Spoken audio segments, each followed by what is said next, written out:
নমস্কার, সোনিয়া জুয়েলার্সের পেজ থেকে আমি সঞ্জয়। প্রতিদিনের মতন আজকে খুব সুন্দর একটি রিভিউ ভিডিও নিয়ে চলে এসেছি। তো এই দাদা আমার খুব একটা লাকি দাদা।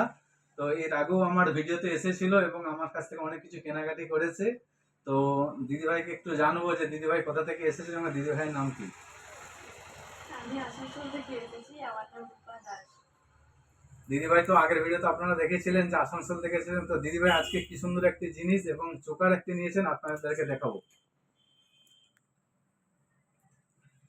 দিদিভাই এই চোকারটা নিয়েছে এবং দিদিভাইকে জিজ্ঞেস করবো যে আপনি কমের মধ্যে পেয়েছেন বা এখানে কেউ কেউ আসতে চায় নাকি, একটু জানবো। দিদিভাই, হ্যাঁ হ্যাঁ, অবশ্যই।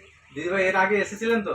আমি এর আগেও এসেছি এবং আবারও এই জিনিসটা নিয়ে আবার এই জিনিসটা আনতে এসেছি। তবে এখানে খুব অ্যাফোর্ডেবল তো প্রাইসের জিনিসটা মধ্যে। দিদিভাই পছন্দ হয়েছে? হ্যাঁ হ্যাঁ হ্যাঁ, খুব খুব। পছন্দ হয়েছে। খুব তো পছন্দ আমাদের ভিউয়ার্স হয়েছে। থেকে বলবেন যে আমাদের আপনারাও আসুন এখানে এবং খুব কম মেকিং চার্জের মধ্যে এবং ভালো আমার লাইট ওয়েটের মধ্যে ভালো জিনিস এখানে পাওয়া যায়। ঠিক আছে, তো আপনারা সবাই আসুন এবং আমাদের চ্যানেলটাকে অবশ্যই ফলো করবেন এবং সবাইকে আরো বেশি বেশি করে পরিচয় শেয়ার করবেন। তো আজকের মতন এই পর্যন্ত, ভিডিওটা আজকে এই পর্যন্তই, কিন্তু দেখা হচ্ছে পরবর্তী ভিডিওতে। ততক্ষণ নমস্কার।